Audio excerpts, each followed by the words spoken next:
ओम साई राम।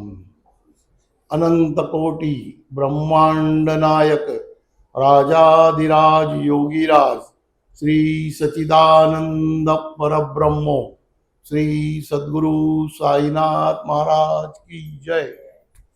आज का अपना तीसरा दिन है प्रवचन का। हम लोग ने 2 दिन में जो है वो 3 सब्जेक्ट हम लोग ने कंप्लीट किए थे और अभी लास्ट के 2 बचे हुए हैं, एक आर्थिक और एक स्वास्थ्य। तो आज उसके चिंतन में हम लोग कुछ आपके सामने मैं रखूँगा कि जो चिंतन हुआ है, जो मैंने नहीं किया हूँ, चिंतन बाबा ने किया है, जो मैं उनसे जाना हूँ, बस वही मैं आपको बता रहा हूँ। तो आज के ज़माने में कलयुग में हम लोग रह रहे हैं, इसके अंदर माया का जो है ना एक बहुत बड़ा रोल है। यानी हर चीज़ में जो है वो माया के बगैर कुछ होता नहीं है।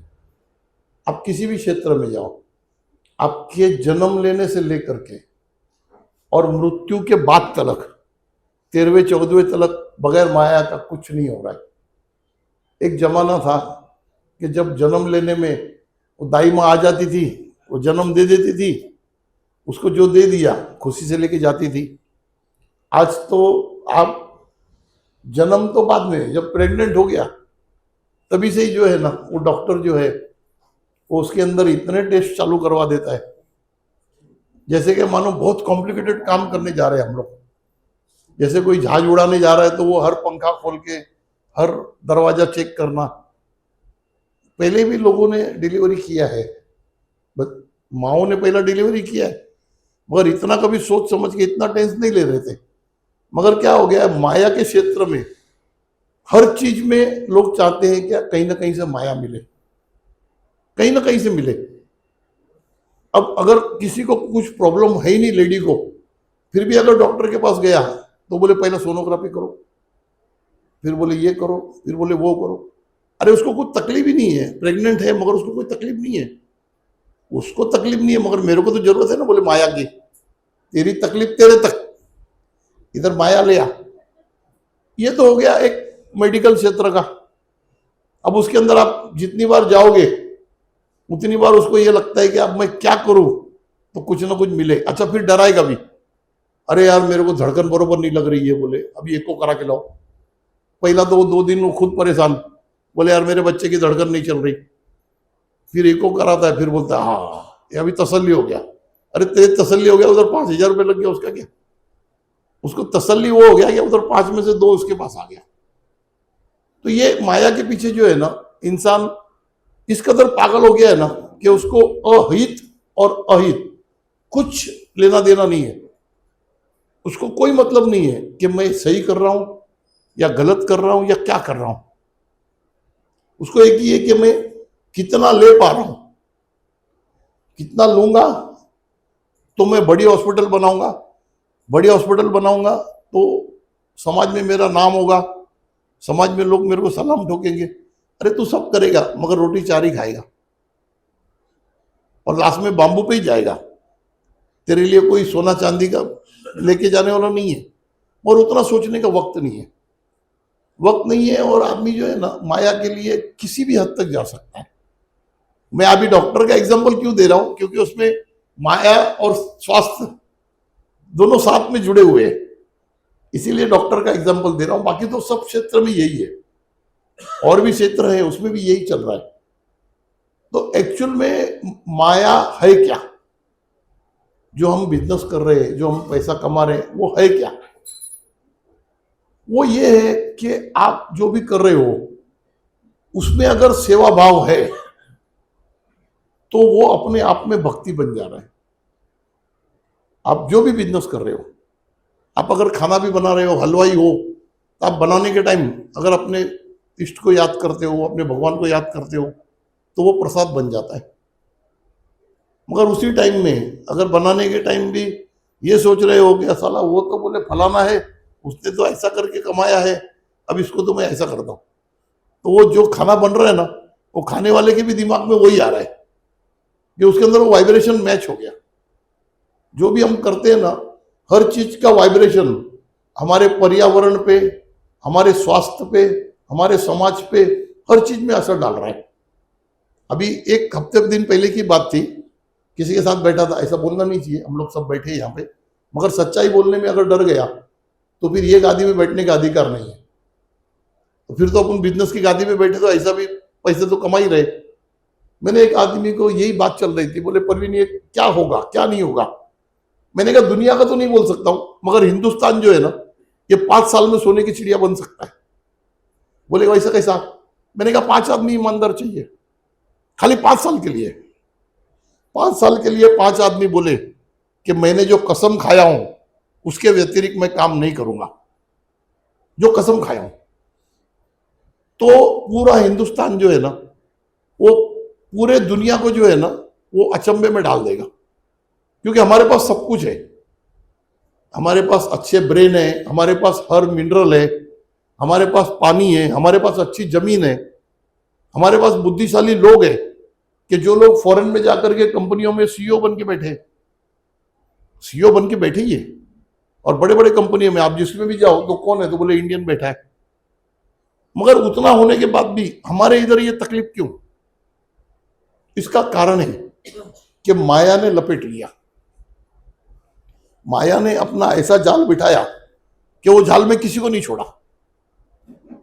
जिसके पास 100 रुपया है वो 1000 के बारे में सोच रहा है, जिसके पास 1000 रुपया है वो लाख के बारे में सोच रहा है, जिसके पास लाख है वो करोड़ों के बारे में सोच रहा है। उसको पता ही नहीं है कि मेरे को कितने पैसे की जरूरत है। कोई आदमी कभी ये गणित मारे ना कि भाई अपने पूरे फैमिली को सुखी जीवन जीने के लिए, सुखी जीवन जीने के लिए, पढ़ाई लिखाई करने के लिए कितने पैसे की जरूरत है, फिर वो सोचेगा कि यार इतना ही जरूरत है तो फिर ये सब क्यों कर रहा हूं। अच्छा, अगर कोई और कर रहा है तो दूसरे को मौका नहीं मिल रहा है। अगर एक ही आदमी है, वो पता चला हिंदुस्तान में जितने कपड़े बिकेंगे उसने ही मशीन लगा दिया, अब वही बना रहा है, तो दूसरे लोग को तो मौका ही नहीं मिलेगा बनाने का। उसने ये भी सोचना चाहिए कि भाई मैं कितना बनाना चाहिए और भी लोगों को मौका मिलना चाहिए। तो हर आदमी है ना, अगर माया को अच्छी तरह समझ ले तो वो बच के निकलेगा। मगर वो समझना इतना इजी नहीं है, मगर वो अपना स्वास्थ्य खराब कर देता है। सुबह घर से निकलने के टाइम इतने झटपट में नाश्ता करता है ना कि उसको दोपहर को पूछो ना क्या खाया सुबह में, तो 5 मिनट याद करता है साला क्या खाया था, क्योंकि उसने ना तो देखा ना स्वाद लिया, स्वाद भी नहीं लिया, क्योंकि उसको जाने की घाई है। वो अपना कैसा भी करके घपाघप टाकी भरा, निकला काम पे। वहां जाने के बाद काम किया, और इतना काम करता है कि शाम को आने के बाद उसको ये भी पता नहीं कि मेरे घर में मेरी बीवी है, मेरे बच्चे हैं, इनके साथ थोड़ा 1-2 घंटा अपन बातें करें, कुछ नहीं। वो आने के बाद में अपना बैग रखा, कपड़ा बदली किया, लाओ खाना, बोले खाना खाया, बाद में कहाँ बैठता है। अच्छा, एक लड़का वो रूम में बैठा है मोबाइल लेके, एक लड़की वो रूम में मोबाइल लेके बैठी है। वो पता चला औरत किचन में भी मोबाइल चला रही है, खाना दे रही है, उसके अंदर कभी क्या दे देता है, कभी क्या, कुछ पता नहीं। हर आदमी अपने एंजॉयमेंट में पड़ा है।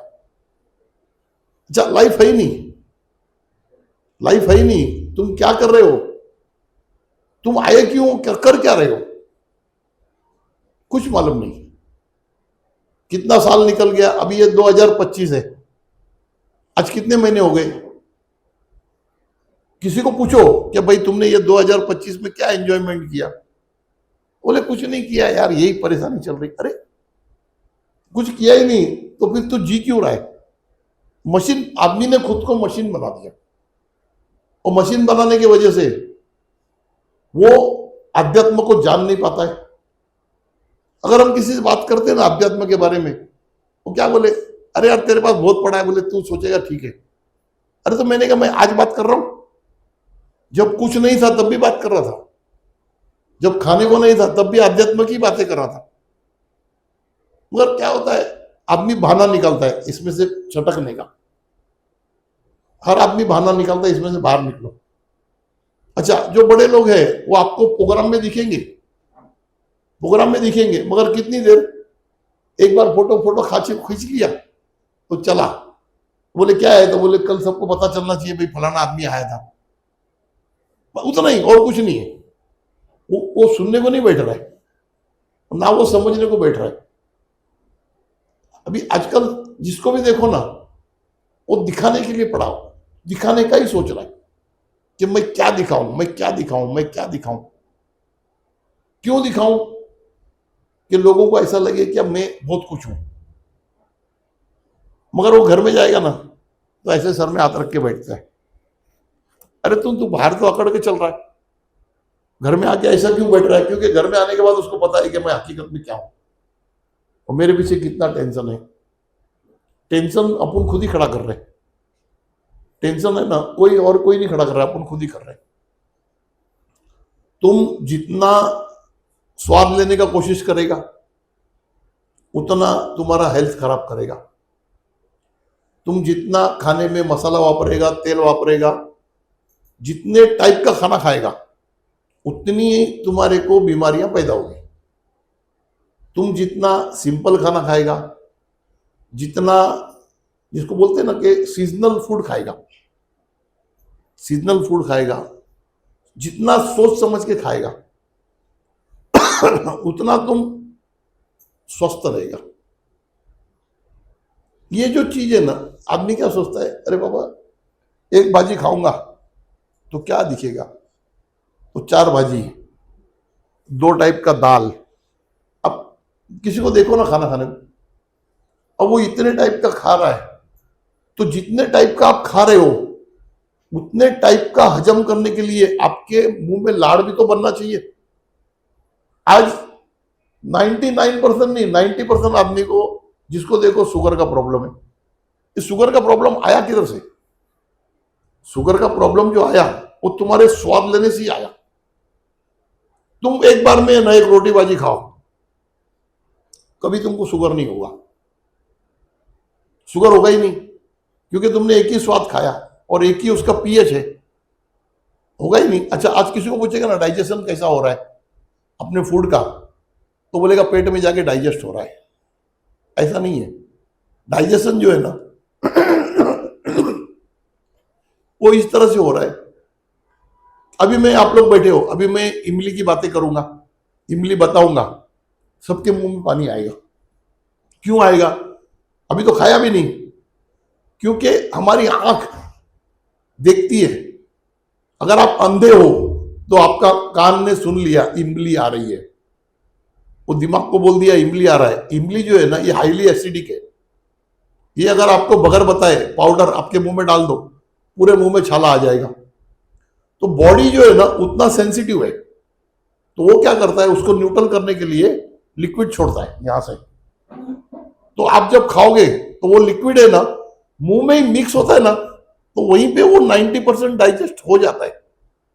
फिर आप पेट में डालते हो ना, तो खाली उसका सेपरेशन होता है पेट के अंदर। यहां बहुत डॉक्टर भी होंगे, वो इसको मतलब डिनाई नहीं करेंगे, अंदर जाके सेपरेशन होता है कि भाई ये विटामिन एक तरफ गया, ग्लूकोज एक तरफ गया, ये एक तरफ गया, मगर डाइजेस्ट तो मुंह में ही हो रहा है। जब आप चबाते हो, जब उसमें लाड़ मिलता है तो डाइजेस्ट होता है। अभी हो क्या रहा है कि हमने 10 आइटम लिया, हर आइटम का पीएच अलग है, तो हर बार ब्रेन को अलग लिक्विड बनाना पड़ रहा है। तो हो क्या रहा है कि एक तो हमारा ब्रेन फ्री नहीं है, हम खाना खाने को बैठा है, हमारी सोच कहीं और है, तो वो लिक्विड बन ही नहीं पा रहा है। अगर बन भी जाता है तो वो लिक्विड रिलीज होने से पहले तुम खाना पेट में लग जाता है, फिर वो लिक्विड रिलीज होता है। अभी तुमने रोटी भाजी खाया, उसके 2 मिनट के बाद तुम चम्मच लेके दाल पी रहे। अभी दाल को हजम करने के लिए अलग पीएच चाहिए, फिर वो जब तक पीएच बन के नीचे आता है तब तक दाल अंदर जाता है। तो ये जो आगे पीछे हो रहा है ना, उसी से जो है ना प्रॉपर डाइजेशन नहीं होता है, और वो जो है ना वो शुगर प्रॉपर ग्लूकोज में कन्वर्ट नहीं होता है, तो उसकी वजह से लोगों को शुगर है। अच्छा, हमारे जूने जमाने के जो लोग थे ना, वो क्या बोलते थे, खाना खाने के लिए हाथ पैर धो के खाओ। हाथ समझ में आता है, पैर क्यों बोलते थे? क्योंकि उनको हमसे ज्यादा पता था कि ये खाना खाने में दिमाग का बहुत बड़ा रोल है, ये लिक्विड बनाने में। तो जब हम पैर धो लेते ना, तो इसके अंदर के विचार बंद होते हैं, हम सब सब्जेक्ट से डिटैच होते हैं। आप देखना, आप कितने भी परेशानी में हो, घर में आके आप हाथ पैर धोगे ना, आप रिलैक्स हो जाएगा। तो जिसको जिसको डायबिटीज है वो पहले हाथ पैर धो लेवे, फिर खाना खाने को बैठे, और जितना भी खाना है उसको मिक्स कर दो। दाल चावल रोटी भाजी खट्टा मीठा जो भी है उसको मिक्स कर दिया। मिक्स करने से क्या हो गया, उसका पीएच एक हो गया। पीएच एक होने से ये जो लिक्विड छोड़ना है ना वो एक ही बनाना है, तो ब्रेन ने सेट कर दिया। फिर आप खाओ, आप आगे पीछे भी होगा तो कोई तकलीफ नहीं, क्योंकि लिक्विड तो एक ही है। आप ऐसे खा के देखो, आपको कोई गोली कोई इंजेक्शन की जरूरत नहीं है। 8 दिन के अंदर आपका डायबिटीज बिल्कुल कंट्रोल में आता है, सिर्फ खाने का तरीका बदली करने से। और अगर आपके पास रोटी बाजी है तो आपको होएगा ही नहीं, क्योंकि एक ही स्वाद है। आज गरीब लोग को क्यों नहीं होता है, जो लोग मजदूरी में काम कर रहे हैं उनको क्यों नहीं हो रहा है डायबिटीज? क्योंकि वो एक ही स्वाद खा रहे हैं, उनके पास है ही नहीं 10 चीज खाने का। 10 चीज उनके पास खाने के लिए नहीं है, मगर वो उनको स्वास्थ्य मिल गया। अगर हमको 10 चीज खाना भी है तो उसको मिला के खाओ, तो फिर तुम 10 खाओ या 2 खाओ, बात तो एक ही है, टेस्ट तो एक ही होने वाला है, मगर तुम बड़े बीमारी से बाहर निकल जाएगा। और एक डायबिटीज एक ऐसा बीमारी है ना जो तुम्हारे बदन के अंदर बनने के बाद दूसरी 10 बीमारी को बुलावा देता है। 10 बीमारी जो है ना उससे कनेक्टेड है। वो तुम्हारा ब्लड प्रेशर का प्रॉब्लम कर देता है, कभी आंखों का प्रॉब्लम कर देता है, कभी कुछ प्रॉब्लम कर देता है। क्यों कर देता है? क्योंकि एक चीज अगर तुम्हारे अंदर घुस गया गलत तो वो सब प्रॉब्लम जनरेट करता है। अच्छा, आपके पास सोचने के लिए फुर्सत क्यों नहीं है? क्योंकि आप लगे हो अंधी रेस में। आप उस रेस में लगे हो जिसका कोई मतलब नहीं है। उस रेस में आप लगे हो जिसका कोई मतलब नहीं है, दौड़ रहे दौड़ रहे दौड़ रहे। आप अगर 10 करोड़ रुपया भी रख के जाओगे आपके बेटे के लिए, मगर अगर उसके पास ज्ञान नहीं है या उसके पास हमारे अच्छे कर्म नहीं है किया हुआ, हम अच्छे कर्म करेंगे ना तो वो बच्चा एंजॉय करेगा। तो फिर वो 10 करोड़ को है ना वो 2 साल में तो खत्म कर देगा, बाद में उसकी सजा चालू। आप अच्छे कर्म करके गए, अगर आप कुछ नहीं भी रख के गए तो वो खुद ही खड़ा कर लेगा। क्यों? कि उसको आपने संस्कार दे दिया, उसको आपने अध्यात्म दे दिया, उसको आपने अपना पुण्य दे दिया। तो ये संसार में हम लोग जी रहे, हम खाली खाना खाने के लिए और एंजॉय करने के लिए, बच्चा पैदा करने के लिए और मर जाने के लिए, उसके लिए नहीं आए। हम यहाँ पे आए कुछ ज्ञान प्राप्त करने के लिए। आध्यात्मिक ज्ञान को प्राप्त करने के बाद आप दूसरों को 4 जन को उसको बांट सकते हो। आज अगर मैंने आपको कोई ज्ञान दिया और अगर आपने किसी को नहीं बांटा, तो एक तो आपने पुण्य का मौका गवा दिया, और दूसरा आप कहीं ना कहीं जो है ना वो पाप के भागीदार भी हो गए। क्योंकि ज्ञान आता है बांटने के लिए। ज्ञान अगर किसी चीज का मेरे को है, अगर मेरे को मालूम है कि यार यहां जाने से इसको परेशानी होने वाला है, तो मेरा बोलना फर्ज है कि भाई देखो मेरे को मालूम है तुम वहां जाएगा तो परेशान होने वाले। अगर मैं नहीं बोलता हूं और वो परेशान होता है तो उसके परेशानी में कहीं ना कहीं मैं भी भागीदार हूं। ये चक्र है पूरा। अध्यात्म, आर्थिक, स्वास्थ्य, पर्यावरण, हर चीज एक दूसरे से कनेक्टेड है। कोई कहीं से बच के नहीं निकला है। आप जब सब चीज को समझने लगोगे, सब चीज के पास आ जाओगे, ये आसपास इसलिए नाम दिया था भाई, पास आ जाओ हर चीज के। अध्यात्म के पास आ जाओ, पर्यावरण के पास आ जाओ, स्वास्थ्य के पास आ जाओ। तुम स्वास्थ्य के बारे में भी सोचो, खुद का भी सोचो, औरों का भी सोचो। आज लोगों के इनकम के 50% जो है पैसा, वो तो बीमारी में ही निकल जा रहा है। और जबकि बीमारी को रोकने के लिए कोई पैसे की जरूरत नहीं। बीमारी को रोकने के लिए पैसे की जरूरत है ही नहीं। ये अभी बाबा ने जो किताब दिया, ये किताब में हर बीमारी जो है 100 रुपए में खत्म होता है। 100 रुपया भी खर्चा नहीं है, 10-20 रुपया खर्चा है, हो जाता है। और आप जो है प्रिवेंट अगर लेते हो, अगर आप हर चीज को समझते हो तो बीमारी नहीं होता है। भाई आप खाना खा रहे हो तो क्या खा रहे हो, उसको अगर आप समझ के खाते हो तो आप बीमार नहीं होते हो। भाई कौन से टाइम पे खा रहे हो, टाइम भी तो होगा ना भाई, आप कौन से टाइम पे खा रहे हो। अभी आप अगर खा रहे हो गर्मी का खाना, ठंडी में खा रहे हो, तो वो अल्सर क्रिएट करेगा, ये इफेक्ट है।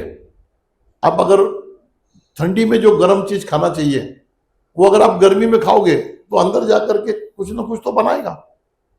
तो उसी तरह अगर आप गर्मी का खाना आप ठंडी में खा रहे हो तो और ठंडा कर देगा, क्योंकि हम गर्मी में जो भी चीज खाते हैं उसका तासीर ठंडा होता है, और गर्मी में जो चीज मतलब ठंडी में हम जो चीज खाते हैं उसका तासीर गर्म होता है।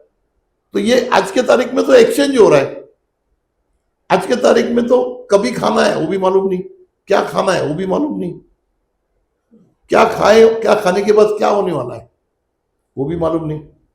अच्छा कुछ मालूम ही नहीं है। अब कोई और कोई खा रहा है अपन भी खा रहे, वो खा रहा है तो अपन भी खा रहे, और 12 महीना हर फ्रूट मिलने का कारण क्या। भाई 12 महीना हर फ्रूट का जरूरत ही नहीं है। अब तुमको कलिंगड़ ठंडी में भी मिल रहा है, कलिंगड़ ठंडी में मिल रहा है, ठंडी में उसका कोई काम ही नहीं खाने का, मगर वो मिल रहा है। इंसान अपने आप का तबीयत खुद ही खराब कर रहा है। तो फिर डॉक्टर तो सोचेगा ना अभी तू करके आया तो मैं तो कमाऊं ना कुछ ना कुछ। अगर हम लोग खुद समझ जाएंगे कि पैसा कितना कमाना है और कैसे कमाना है और उसको कहां वापरना है। अगर आपने 100 रुपया कमाया, उसमें से अगर 5 रुपया निस्वार्थ कर्म में गया तो आप कुछ तो धर्म के लिए कमाए। निस्वार्थ कर्म में मतलब कोई ट्रस्ट में नहीं देने गए, कोई संस्था में नहीं, उधर अलग ही कर्म होता है। इधर अपन जानवर है, मछली है, कुत्ता है, कबूतर है, मूंगी है, गाय है, बकरी जो भी है, मुक्का जानवर है। अच्छा कोई गरीब है खाना मांग रहा है, अपन खाना खिलाने का उसको। ये जो है ना ये निस्वार्थ कर्म है, क्योंकि वो गरीब से तुमको कुछ लेना नहीं है, भाई तुम तो दे दिए, तुम कबूतर को दाना खिलाए, तुमको कुछ लेना नहीं है। तो निस्वार्थ कर्म जो है ना वो अध्यात्म का पहला सीढ़ी है। अगर आपने निस्वार्थ कर्म नहीं किया, आप कितना भी ग्रंथ पढ़ो ना, अध्यात्म का ABCD आपके समझ में नहीं आएगा। क्यों कि भगवान का नेचर है देना, भगवान का नेचर है देना। अगर आप देना नहीं सीखे तो आप भगवान को कैसे समझ पाओगे। भाई एक ऐसा मतलब थोड़ा थोड़ा मैं कभी कभी अलग भी बात बोल देता हूं कि भाई शरीफ आदमी है ना वो शरीफ आदमी को जल्दी समझ पाएगा, बदमाश आदमी को जल्दी समझ पाएगा। तो अगर तुमको भगवान को समझना है तो तुमको भगवान बनना पड़ेगा। भगवान के जो तत्व है वो अपने आप में जागृत करना पड़ेगा। भाई भगवान जो है वो तुमको सब चीज फ्री में दे रहा है, किसी चीज का पैसा आज तक तो मांगा ही नहीं। ये भाई तुमको पानी दिया, हवा दिया, जमीन दिया रहने को, तुमको फल फ्रूट दिया खाने को, कभी पैसा तो मांगा ही नहीं। उसका काम बांटना है। तो तुम भी जिंदगी में इतने थोड़े काम ऐसे करो कि जिसका कुछ मोह बदला मत लो। अगर मोह बदला नहीं लेते हो तो वो निस्वार्थ कर्म हो गया। तो तुमने भगवान की तरह काम करना शुरू किया। आज एक सिंपल चीज है, मतलब थोड़ा अपने लोकल में बताता हूं। जैसे आपने आपके एरिया में समाज सेवा चालू किया, बरोबर है, आप लोगों का समाज सेवा कर रहे हैं, लोग आपको पहचान रहे। उसके बाद में अगर आप किसी मंत्री के ऑफिस में जाओगे तो मंत्री का PA अंदर जाके बोलेगा कि वो फलाना आदमी आया है। बोले कौन है तो, अरे तो तिकडे सगळं काम करतो ना त्या एरियामध्ये। अच्छा आना निकले बोलो, क्यों बुलाएगा कि तुम्हारे साथ में 100 आदमी है तो तुमको बुला लेगा। अगर उसी की जगह तुम कोई काम ही नहीं कर रहे इलाके में, तुमको कोई जानता ही नहीं है, तो क्या बोलेगा, तेरा बसो तिकडे बसो, बोले बिठाओ थोड़ी देर। ये फर्क है। उसी तरह अगर आप निस्वार्थ कर्म कर रहे हो तो वो भगवान भी जान रहा है कि ये मेरा काम कर रहा है, जो मैं काम कर रहा हूं वो ये कर रहा है, तो तुमको जल्दी करीब बुलाता है। तुम्हारा नेचर मैच होना चाहिए। एक पीने वाला आदमी होगा ना, वो बिगर पीने वाला आदमी से 2 मिनट बात करेगा, हाँ कैसा, बोले ठीक है, उसी की जगह अगर उसको पिया हुआ मिल जाएगा तो वो गले में हाथ डाल के और पता नहीं कितने घंटे बातें करते रहेगा। क्यों? उसको उसके जैसा मिल गया। तो भगवान को भी ऐसी है कि जब भगवान को भगवान के नेचर का आदमी मिल गया तो वो बरसों रहता है साथ में बरसों साथ में रहता है। क्यों रहता है? कि उसका और उसका सब्जेक्ट एक हो गया, निस्वार्थ कर्म का। उसका उसका दिल एक हो गया। जो निस्वार्थ कर्म करेगा ना वो दिल पे भी नहीं लेता है। जो आदमी निस्वार्थ कर्म करता है ना उसका कितना भी बड़ा नुकसान हो जाएगा ना और जाने दिल पे नहीं लेता है। क्यों? क्योंकि उसको उसमें आसक्ति नहीं है। तुम्हारे को दुख कहां से हो रहा है जिंदगी में? तुम्हारी आसक्ति है ना, वही तुमको दुखी कर रही है। अगर तुम्हारे में आसक्ति नहीं है किसी चीज का, तुम अगर रुपये के लिए आसक्त हो तो तुम्हारा नुकसान होगा तो तुम दुखी होगा। अगर तुम किसी चीज के लिए आसक्त हो, वो नहीं मिलेगा तो दुखी होगा। तो दुख का कारण जो है वो आसक्ति है। तो भगवान जो है ना, उसके दुनिया में ना दुख है ना सुख है, वो नॉर्मल है। हो गया तो भी बोले ठीक है, नहीं हुआ तो बोले कोई बात नहीं। उसको इफेक्ट नहीं होता है क्योंकि उसको मालूम है अभी नहीं हुआ ना तो कभी होने वाला है, और अभी हो गया तो उसको मालूम है कि ये रहने वाला नहीं है। ये आगे का मालूम है ना। अभी बारिश गिर रही है, हम बहुत खुश हो रहे, बारिश गिर रही, बारिश गिर रही, बारिश गिर रही, बाद में धूप आने वाला है, वो हमको मालूम है, फिर भी खुश हो रहे। और फिर धूप हो गया, गर्मी हो गया, गर्मी हो गया, हमको मालूम है क्या बारिश आने वाला है, इसलिए ज्यादा घबराते नहीं। जिस तरह हमको मालूम है ना, उसी तरह भगवान को मालूम है कि ये दुख के बाद सुख आने वाला है, सुख के बाद दुख आने वाला है, ये तो गेम चलने वाला है। तो इसीलिए अपना नेचर और भगवान का नेचर जब आप मिला लोगे तो आप आपका स्वास्थ्य संभालोगे।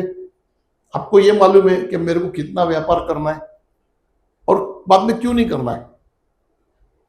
क्यों नहीं करना है वो सबसे बड़ा बात है। उसको मालूम है कि मैं जैसे जैसे व्यापार करते जाऊंगा ना, बढ़ाते जाऊंगा, वैसे वैसे मैं ईश्वर से दूर होता जाऊंगा। प्रैक्टिकली जो लड़का जितना कमाने लग जाता है ना, उतना वो उसके माँ बाप से दूर हो जाता है, वो उसके भाई बहन से दूर हो जाता है, वो उसके दोस्तों से दूर हो जाता है।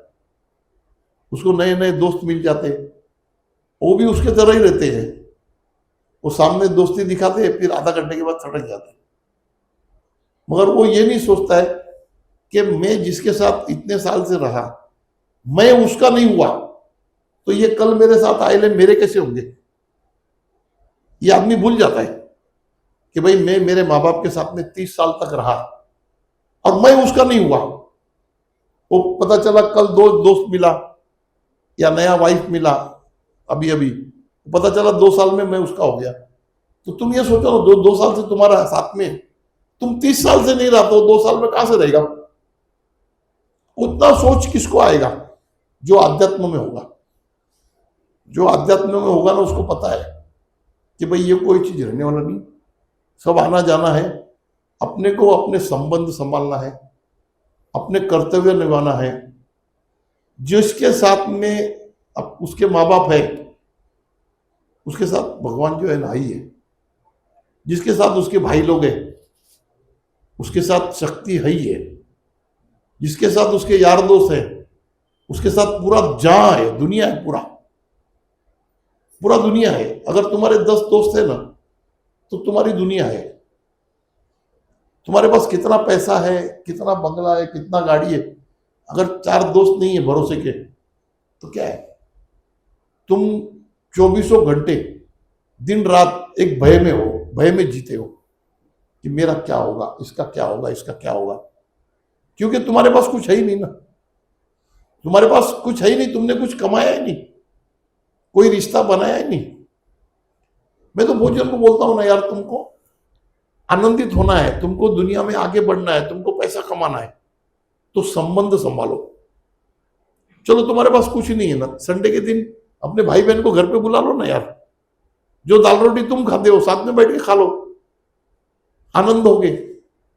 अच्छा, हम लोग भाई बहन लोग साथ में जब मिल करके आनंद में रहते हैं तो हमारे पितृ जो है ना वो आनंद में आते हैं। और पितृ आनंद में आते हैं ना तो भगवान हमारे को बख्शिश करता है। क्यों? कि हमारी बात भगवान तक कौन ले जाता है? पितृ ले जाता है। अभी हम हाई कोर्ट में जाके खड़े हो गए, हम कितना भी जज साहब को बोलेंगे ना, नहीं सुनने वाले। वो किसका सुनेगा? वकील का सुनेगा, अपना नहीं सुनेगा। क्यों? अपन अथॉरिटी नहीं है। उसी तरह हम भगवान के पास जाके कितना भी बोले ना, भगवान नहीं सुनता है। भाई तुम्हारे को पितृ दिया है ना, तुम तुम्हारे पितृ को बोलो, वो पितृ बोलता है, सुनता है। तुम जब तक तुम्हारा माँ बाप जिंदा है तब तक उसके पैर पड़ो और फिर मंदिर जाओ तो तुमको भगवान मिलेगा। अगर तुम उसके पैर नहीं पड़े और मंदिर में जाकर के कुछ भी करो, कुछ नहीं होना। वो बोलेगा यार तुम जिंदा भगवान को नहीं देख रहा है, तुम्हारे को जिसने जन्म दिया उसको ही रिस्पेक्ट नहीं कर रहा है, उसके तुम चरण स्पर्श नहीं कर रहा है, तो इधर क्या है? क्या करेगा इधर आके? अगर तुम्हारे मोहल्ले के 4 आदमी तुम्हारे साथ नहीं है, कोई पॉलिटिशियन तुमको खड़ा करेगा? नहीं करेगा। क्यों? बोले इसका कुछ है ही नहीं, इसका कोई कीमत ही नहीं है। अगर तुम्हारे मोहल्ले के 100 आदमी तुम्हारे साथ है तो वो जो है ना, वो सबसे पहले तुमको मिलेगा। उसी तरह अगर तुम्हारे साथ तुम्हारे रिश्ते, तुम्हारे माँ बाप, तुम्हारे भाई बहन, तुम्हारे यार दोस्त, अगर ये सब तुम्हारे साथ है ना, और तुम जब मंदिर में जाओगे ना तो भगवान भी तुम्हारे साथ है। क्यों? कि जितने भी आत्माएं हैं इस दुनिया में, ये सब भगवान का अंश है। तो जितने अंश तुम्हारे पास ज्यादा है, वो उतना तुम्हारा वहां पे इज्जत है। भगवान के दरबार में किसका इज्जत है? कि जो हर आत्माओं के साथ है। इंसानों के साथ ठीक है, मगर बाकी भी आत्माओं के साथ में वो सही व्यवहार करता है।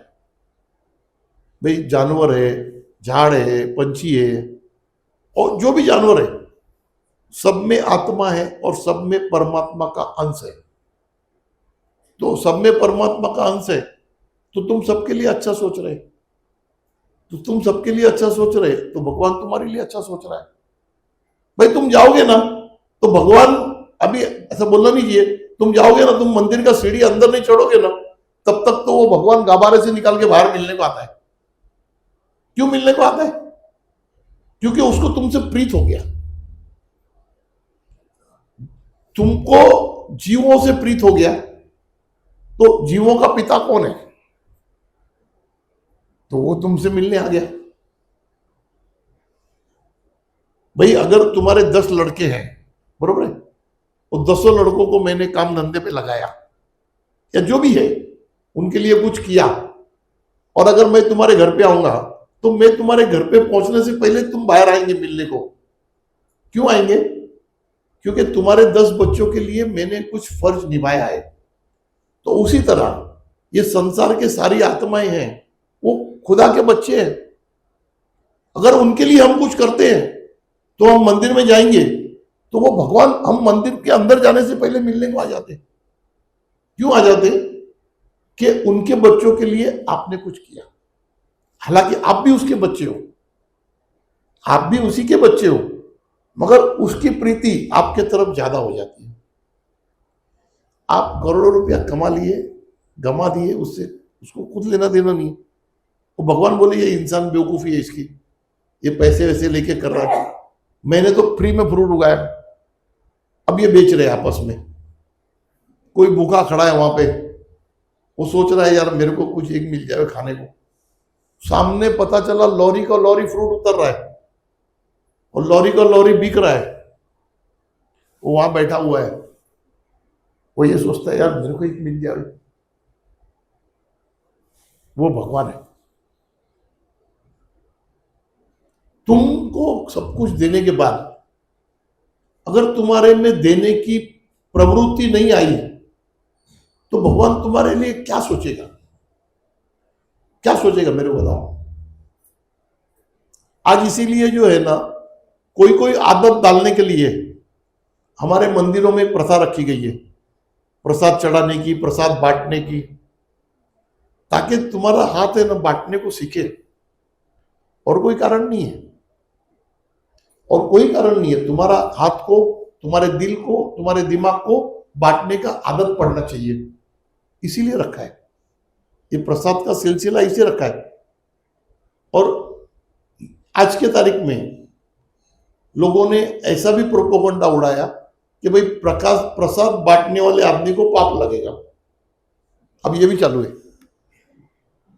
बोलते फिर प्रसाद लाओ मत, बांटो मत, जो है ना बोले रोकड़ा डालो।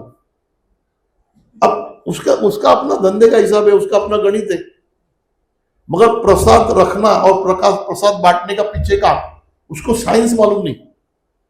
एक तो तुम्हारे को बांटने की आदत पड़ती है, दूसरा जब आप कुछ खाते हो तो आपके दिल में एक आनंद उठता है, एक आनंद खुद ब खुद उठता है। तुम्हारे सब टेंशन 2 मिनट के लिए दूर होते हैं, क्योंकि तुम जब कुछ खाया। हमारे जितने भी मंदिर हैं उसमें भंडारा चलता है, क्यों? उसका पीछे का साइकोलॉजिकल यही है कि 500 आदमी बैठ के खाना खा रहे तो 500 आदमी आनंदित हो रहे। तो मैंने जो परसों के प्रवचन में बोला था कि शैतान और भगवान इसके बीच का एग्रीमेंट है। जो खुश है, जो आनंदित है, वो भगवान का है। जो दुखी है, जो बीमार है, जो नाराज है, वो शैतान का है। तो तुम कुछ देर के लिए भंडारे में आनंद में आते हो, उसी टाइम भगवान तुम्हारा कब्जा लेता है। वो शैतान को बोलता है अभी चल तू बाजू हट, ये हमारे हो गए। क्यों? आनंद में। तुम दिन में एक बार आनंद में आना बहुत जरूरी है। हाँ, पूरा दिन हो सको तो बहुत अच्छा है, मगर एक बार भी आप आनंद में आ गए ना तो वो तुम भगवान के पार्टी में आ गए। ये हर चीज के पीछे है ना एक साइंस है, वो साइंस को समझे बगैर। अभी एक बार कोरोना आके गया तो लोग बोले कोरोना आ गया, कोरोना आ गया, कोरोना आ गया। अभी तक मंदिरों में फूल पत्ते नहीं चढ़ रहे, अभी भी बहुत मंदिरों में बोले अंदर नहीं लाने का, बोले उधर डालो। उधर कचरे कचरे का डब्बा रखा है, उसमें डालो फूल। वो बेचारा आदमी भावना से ले गया, बोले उधर डालो। और कहीं कहीं तो बोले लाने का ही नहीं अंदर। अरे तो उधर जो फूल पत्ते जो बेचने वाले थे उनका धंधा खत्म, उनका सब कुछ खत्म। एक जो मेला था, एक जो मेला लग रहा था कि भाई हार वाला हार बेच रहा है, अगरबत्ती वाला अगरबत्ती बेच रहा है, वो मिठाई वाला मिठाई बेच रहा है, पूरा मेला खत्म।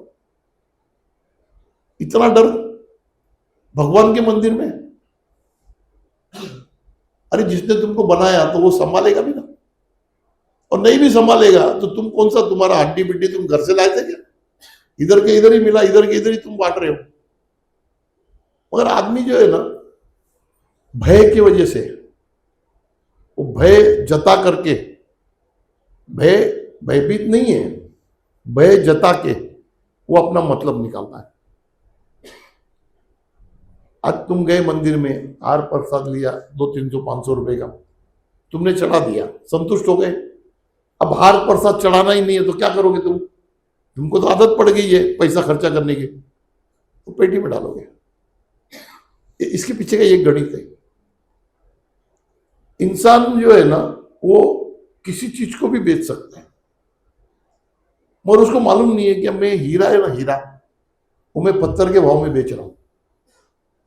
उसको पता ही नहीं है कि तुम्हारा विश्वास और तुम्हारा भक्ति तुम क्या कर रहे हो, कहां दे रहे हो, किसको दे रहे हो। और तुम रुपया जो है ना, 1 रुपया भी तुम्हारे साथ नहीं ले जा पाओगे, वो यहीं रहने वाला है, 1 रुपया भी नहीं जाएगा। जो तुमने सत्कर्म किया है ना, वही कल तुम्हारे बच्चों को आशीर्वाद मिलेगा उसका। कल तुम्हारे बच्चे जो है ना, उनको जीवन में तकलीफ कम रहेगा। और जब तक जी रहे हो तब तक तो आनंदित रहो। हर आदमी जो है ना, फाइनल में क्या है, लास्ट में तुम पैसा कमाओ, धर्म कमाओ, कुछ भी कमाओ, लास्ट एंड क्या है? समाधि का मतलब क्या? आनंद। समाधि का मतलब आनंद है। तो समाधि जब लगेगी तब लगेगी, और लगेगी क्या नहीं लगेगी वो भी पता नहीं, मगर आनंद तो तुम्हारे हाथ में है, वो तो लो। परमानंद से जब मिलेंगे मिलेंगे। अभी छोटे छोटे आनंद तो लो, छोटे छोटे। हम शाम को घर पे जाते हैं, कुछ खाने को ले गए, सब घर वाले आनंद से बैठे खा रहे, मस्ती कर रहे, तो भगवान वहां पे आता है, क्योंकि वो तुम्हारा कब्जा लेने को आता है। बाबा ये आनंदित है, ये मेरे आदमी है। ये गणित ऐसा देखने जाओ तो बहुत छोटा है, और वैसे देखने जाओ तो कभी समझ में नहीं आएगा। अगर व्यवहारिक दृष्टि से देखोगे तो आध्यात्म समझ में नहीं आएगा, अगर आध्यात्मिक दृष्टि से देखोगे तो व्यवहार समझ में नहीं आएगा। आध्यात्मिक दृष्टि से देखोगे तो तुमको बांटने में मजा आ रहा है, और व्यवहारिक दृष्टि से देखोगे तो तुमको कमाने में मजा आ रहा है। कमाने में मजा आ रहा है ना, तो दोनों का मजा ही अलग है। तो मैं तो लोगों को बोलता हूं ना कि पंच इंद्रियों की जरूरत ज्यादा है, आत्मा की जरूरत कम है। मगर आत्मा के लिए अपनी जिंदगी का कुछ वक्त दे दो। अपनी जिंदगी का दिन का 10% जो है ना, वो आध्यात्म के लिए दे दो। बाकी तुम 90% है ना, वो तुम पंच इंद्रियों के सुख में निकालो। भाई उसके लिए तुम जो करना है, गाड़ी खरीदना है, घोड़ा खरीदना है, जो खरीदना है खरीदो, उसके लिए लड़ो, झूमो, जो करना है करो। मगर 10% टाइम आध्यात्म के लिए दे दो। आध्यात्म मतलब कौन सा? वो घंटी बजाना, आरती करना, वो आध्यात्म नहीं है।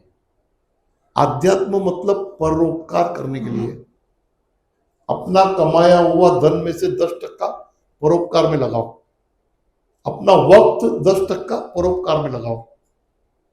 भाई कोई बीमार है अपना पहचान वाला, वहां भाग के जाओ, 2 घंटा दो उसको। वो आत्मा को भी अच्छा लगेगा कि भाई ये आके 2 घंटा खड़ा है।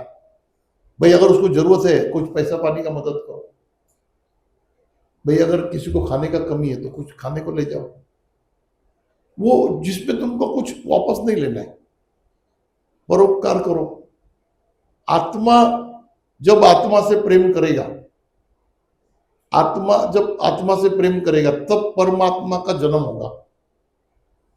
आप जब 4 आत्माओं से जुड़ोगे तभी आपके अंदर परमात्मा जो है ना, वो अपनी जगह बनाएगा। परमात्मा मतलब तुम आत्माओं में श्रेष्ठ हो जाओगे, उसी को परमात्मा बोलते हैं। वो मैं एक सीढ़ी के प्रवचन में मैंने बताया था कि भाई परमात्मा से बाद में फिर भगवान में कन्वर्ट होता है, फिर भगवान जो है फिर वो ईश्वर बनता है। आज तक जितने हमारे भगवान हैं उसमें ईश्वर एक ही है, ईश्वर एक ही है, शंकर भगवान। उसी को हम ईश्वर बोलते हैं। और किसी भगवान को बोलते क्या? नहीं बोलते। क्यों नहीं बोलते? इसीलिए नहीं बोलते कि उसको ना तो भगवानों से द्वेष है और ना मतलब बोलते ना राक्षस से द्वेष है, ना भगवान से द्वेष है ना असुर से द्वेष है। उसके लिए दोनों समान है, तब वो ईश्वर में शामिल हो गया। ये जो है ना, तुम किसी चीज से इस दुनिया में घृणा मत करो, ना तुम किसी चीज से मोहब्बत करो। हाँ, सबसे रिश्ता रखो, रिश्ता सबसे रखो, मगर घृणा मत करो और मोहब्बत भी मत करो। अगर मोहब्बत भी करोगे तो तुमको दुख होगा, अगर मोहब्बत कर लोगे तो दुख होगा। तुम सबसे जुड़ के रहो, मगर किसी में शामिल मत हो जाओ। जैसे पानी होता है ना, वो सबके साथ मिलता है मगर वो खुद का कलर नहीं छोड़ता है, और जैसे ही गर्म होगा ऊपर जाएगा तो फिर वो सफेद कलर, उसके कलर नहीं आता है, इन्वॉल्व नहीं होता है कभी, तो उसको दुख भी नहीं होता है। आप दूर से जब चीजों को देखोगे ना, तो आपको खुशी भी नहीं होगी, दुख भी नहीं होगा, क्योंकि आप उसमें सम्मिलित नहीं हो। मगर वो स्टेज आने से पहले तुमको सबके करीब जाकर के फिर लंबा होना पड़ेगा। ये एक बहुत बड़ा गणित है। आध्यात्म के लिए क्या करना है, संसार के लिए क्या करना है, अपने घर परिवार के लिए क्या करना है, अपने धंधे के लिए क्या करना है, सब चीज का अपना अपना जवाबदारी है। जब इंसान ये सब चीज का जवाबदारी निभा लेगा तब जाकर के वो परमेश्वर को प्यारा होगा, भगवान को प्यारा होगा। अच्छा, आज के तारीख में लोग मंत्र शक्ति के पीछे भाग रहे, शक्ति पाना है, शक्ति पाना है। अरे यार, शक्ति पाके करना क्या हो तो बता। उसको मालूम नहीं शक्ति पाने के बाद में अपना कोई जीवन ही नहीं है, एक बार शक्ति प्राप्त कर लिया, बाद में कोई जीवन ही नहीं है। क्यों? तो तुमने नौकरी कर लिया। भाई तुमने जो शक्ति पाया है वो तुमसे बड़ा है, शक्ति तो तुमसे बड़ा है, तो तुमको तो उसका ही ऑर्डर मानना पड़ेगा। तुम उसको ऑर्डर नहीं दे सकते। तो फिर उसके ऑर्डर में तुम आ गए, फिर वो जैसे तुमको चलाएगा वैसे चलो। बोलेगा खा तो खाओ, बैठ तो बैठ। अब मेरे को कितने महीने तक एक ही रोटी खाने को दिया, जब बाबा साथ में थे बोले एक ही रोटी खाने का, भाजी भी नहीं खाने का, अब करेगा क्या? भाई शक्ति साथ में है और मोहब्बत भी हो गई तो ठीक है भैया एक रोटी खाते हैं। फिर बोले एक ही फल खाने का, तो दिन में एक ही फल खाने का। ये तैयारी जो है ना, ये शक्ति आने के बाद होती है। आदमी को क्या लगता है मेरे पास शक्ति आएगा, मैं जादू बताऊंगा, मैं आश्रम बनाऊंगा, माल कमाऊंगा। उसके लिए तेरे को शक्ति की क्या जरूरत है? थोड़ा साइंस की किताब पढ़ ले, जादू दिखाते रहे। अभी वही तो कर रहे सब, और क्या कर रहे? वही कर रहे, गुलाल निकाल रहे, ये निकाल रहे। और गुलाल छोटा बच्चा भी निकालेगा 6 साल की उम्र का। मगर क्या होता है जब आदमी भावना के इसमें रहता है ना, तो सच्चाई पे पर्दा पड़ जाता है। कोई राख निकाल रहा है। एक दिन एक आए थे मेरे ऑफिस में, तो बैठे बैठे फिर बोलता है इधर लो बाबा ने तुम्हारे लिए राख निकाला है, ऐसा करके राख निकाला सारा। अरे मैं बोला यार ये तो बोले बाबा का बहुत बड़ा भगत है। मैं 2 मिनट में बाबा बोला बाबा ये इसने कैसे निकाला? अरे बोले पागल, बोले वो एल्यूमिनियम के 5 पैसे निकाला है। एल्यूमिनियम का पैसा है, उसने एक तरफ कोई केमिकल आता है एसिड, और रख करके ऐसा दबा दिया, वो भूखा हो जाता है, उसका राख निकलता है। अरे मैंने कहा ये क्या है? वो पारा आता है ना, वो पारा उसके साथ में एल्यूमिनियम का ऐसा घस दिया, वो निकला राख। अभी मैं क्या बोलूं? मैं भी बोला हाँ बाबा जी ठीक है। बोले अब बोला इसको क्या चाहिए? 150 रुपया चाहिए। अब 50 रुपये दे दिया, चाय पिला लिया, चला गया। क्यों? कि वो भी एक आत्मा है। वो जो कुछ कर रहा है वो अपने पेट के लिए कर रहा है। अब उसको हम बेइज्जती करके, उसके आत्मा को दुखी करके, तो हम अपना पाप बढ़ा रहे, हम अपना पाप बढ़ा रहे।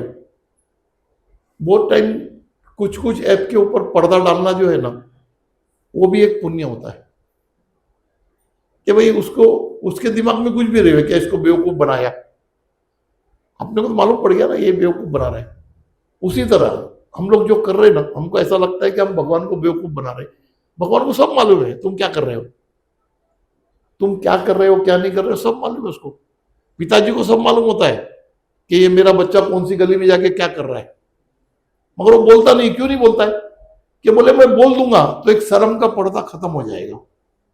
जो लोग ये सोचते हैं ना कि हमारे माँ बाप कुछ नहीं जानते हैं, वो तो जूने हैं। नहीं, माँ बाप सब जानते हैं, मगर वो जानते हैं कि अगर मैं बोल दूंगा तो एक जो रिस्पेक्ट का पर्दा है ना, वो फट जाएगा। वो कुछ बोलते नहीं है, बोले चलो जान दो, जो है वो है। तो अपने से बड़े जो है, चाहे उम्र में, चाहे शक्ति में, चाहे पैसे में, उसको बेवकूफ समझना हमारी बेवकूफी है। अगर आज कोई आदमी ने 100 करोड़ रुपया कमा लिया है और हम उसको 10,000 का चूना लगा के आए, तो हम सोचेंगे ये बेवकूफ है। वो बेवकूफ नहीं है, तो ऐसी 100 करोड़ नहीं कमाया उसने। उसके लिए 10,000 की कीमत नहीं है। ये जिस दिन आपको पता चल गया ना, और उसी जगह पे अगर तुमने उसके हिसाब में मिस्टेक होगा और 10,000 लेके जाके तुमने उसके घर पे दिया ना, तो तुम्हारी इज्जत करोड़ की हो गई। जब तुम 10,000 में करोड़ रुपए की इज्जत कमा सकते थे, उसकी जगह तुमने क्या सोचा? एक बेवकूफ है, बोले इसके हिसाब समझ में नहीं आया, समझ में नहीं आया, नहीं उसके पास इतना फुर्सत नहीं है तेरा 10,000 का हिसाब देखने के लिए। तो इंसान जो है ना, वो ये सोच के चल रहा है कि मैं भगवान के दरबार में बैठ के जो भी करूंगा, उसको कहां पता चलता है? ऐसा नहीं, उसको सब पता चलता है। तू उसका बेटा है तो उसको चला जाने दे, इसको जरूरत है। और जब शक्ति आ जाती है ना साथ में, तो वो ऐसे ऐसे काम कराती है ना कि जो तुम्हारा दिल दिमाग कभी एक्सेप्ट ही नहीं करेगा, कभी नहीं करेगा। तुम सोच में पड़ जाएगा, यार ये बाबा ऐसा बोल रहे, बोले ये आदमी मेरे को पहला बेवकूफ बना के गया है, फिर आ गया है, फिर बाबा बोलते दे दे दे उसको दे, तो क्या होगा। मगर उस टाइम पे ना गुरु ये देख रहा है कि ये मेरे बातों पे चल रहा है या खुद का हिसाब लगा रहा है। एक आदमी एक बार 5 लाख रुपए का चुनाव लगा के गया, 7-8 साल के बाद में फिर आया, फिर आके कुछ परेशानी था, बोले ऐसा ऐसा ऐसा ऐसा है तो चाहिए, अभी मैं कुछ बोलने जाऊं उसके पहले बाबा बोलते दे दे दे इसको दे। अरे मैं बोला बाबा ये पहले भी, अरे दे, बोला छोड़ना, दे चल, अब ना नहीं बोल सकते। उस टाइम पे ना बोल दिया तो फिर तुम्हारा गुरु पे से जो भरोसा है वो खतरे में आ जाएगा। भाई अगर उन्होंने बोला है तो कुछ सोच के बोला होगा, क्योंकि जितना मैं सोच सकता हूं उससे बहुत दूर का वो सोच सकते हैं, क्योंकि वो ब्रह्मांड के नायक है, तीनों लोक के बारे में जानते हैं, हर आत्मा के बारे में जानते हैं। अगर वो बोल रहे हैं तो मेरे को सोचने का जरूरत भी नहीं पड़ता, भाई उठा के दे दिया। हमारे अकाउंटेंट बोलते हैं, वो बोलते हैं, बोले ये पागल है सेठ, यही तो बेवकूफ बना के गया था फिर लेके गया। अब उनको क्या बोलूं मैं, क्या बोलूं बाबा बोल रहे हैं, तो बोलेंगे तुम्हारा बाबा भी बोले कुछ समझ ही नहीं रहा है, क्योंकि उसकी समझ में नहीं आएगा वो चीज। ऐसी बहुत बार परीक्षाएं होती है, बहुत बार होती है, मगर उसी में से निकलना वही गुरु भक्ति है। भाई अच्छा है बुरा है वो सोचना मेरा काम नहीं है। अगर मैंने गुरु बना लिया, अगर मैंने उसको गुरु बना लिया, मैं चेला बन गया, तो अच्छा है बुरा है वो सोचना उसका काम है, मेरा थोड़ी है। अच्छा मेरे को दिया किसने, उसी ने दिया है। मैं तो लोगों को बोलता हूं ना कि यार ना तो मैं इतना चालाक हूं ना इतना पढ़ा लिखा हूं, मगर फिर भी बाबा ने जो है एक जगह बिठा दिया, तो जिसने दिया है उसको तो हमसे ज्यादा मालूम है, जिसने दिया है उसको हमसे बहुत ज्यादा मालूम है। पर आदमी उधर ही मार खा जाता है कि जब उसकी देने की बारी आती है ना, तभी पूरे विश्व के जो देने वाला है उसके ऊपर भी शंका करता है, ये बोले इसकी गणित में कुछ गड़बड़ हो रहा है। ऐसा नहीं है, उसकी उसकी गणित में गड़बड़ नहीं है, गड़बड़ तुम्हारे भक्ति में है, तुम्हारे गुरु भक्ति में गड़बड़ है, तुम्हारी सोच में गड़बड़ है।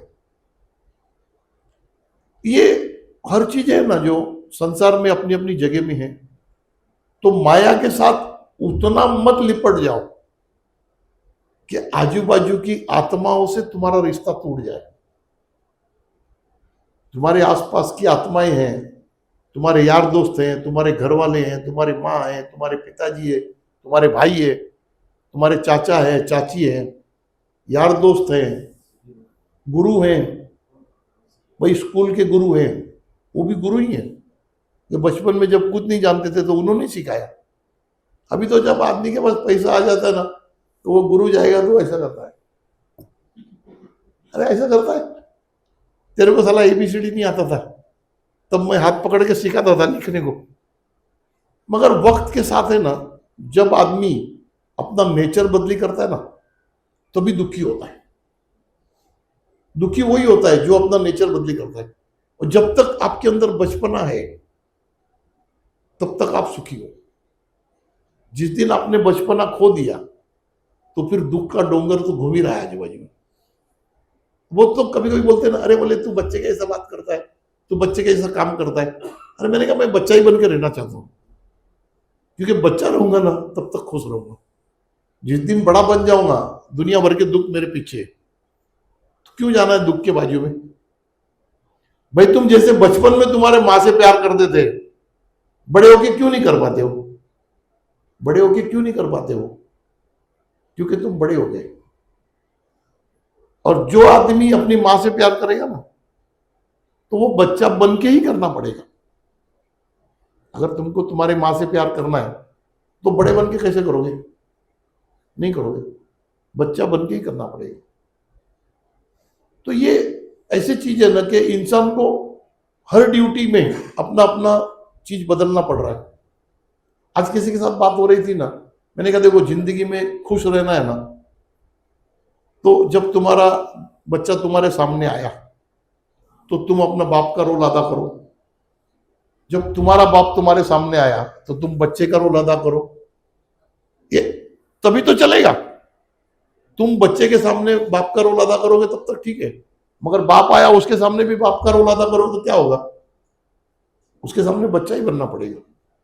तो जब परमेश्वर के सामने तुम जा रहे हो तो तुमको बच्चा ही बनना पड़ेगा, तुमको भोला ही बनना पड़ेगा। उधर तुम्हारा बुद्धि लगाएगा तो नहीं चलेगा, उधर बुद्धि लगाएगा तो क्या चलेगा। तो आदमी ने कहाँ बुद्धि लगाना है, कहाँ नहीं लगाना है, ये एक बड़ा विषय है। पैसा कमाने पे बुद्धि लगाओ, मगर इतना लगाओ कि सामने वाले को ऐसा नहीं लगे कि ये पैसा कमाने के लिए कुछ भी करके गया, ऐसा नहीं लगना चाहिए। तुम अपने स्वास्थ्य के ऊपर ध्यान लगाओ, मगर स्वास्थ्य को ऐसा नहीं लगना चाहिए क्या ये बॉडी का शेप बनाने के लिए कुछ भी कर दिया इसने, वो पता चला कुछ भी प्रोटीन खा रहा है, कुछ भी एक्सरसाइज कर रहा है, बाद में क्या। हर चीज को बैलेंस करके चलना है, हर चीज को अपनी अपनी जगह पे रखो, हर चीज को यूटिलाइज करो। जितना आपको जरूरत है उतना यूटिलाइज करो, और जहां जहां जरूरत है किसी और को उधर तुम खुद को यूटिलाइज होने भी दो। आप अगर खाली यूटिलाइज करने का सोचेगा तो भी वन साइड होगा। अगर किसी को जरूरत है तो खुद को भी उसको अलाउ करो यूटिलाइज करने के लिए कि भाई हाँ मैं हूं, प्रेजेंस हूं, अब मेरा वापर करो। ये अध्यात्म जो है ना, इसी का नाम है, इसी का नाम अध्यात्म है, इसी को समझना है। और इसको समझना बहुत आसान है। अपने आप को सरल कर दो, अपने आप को सरल कर दो, अपने आप को पहले तो बेवकूफ मान लो कि यार मेरे को इतना बुद्धि नहीं है, तो तुम सुखी रहोगे। क्यों सुखी रहोगे?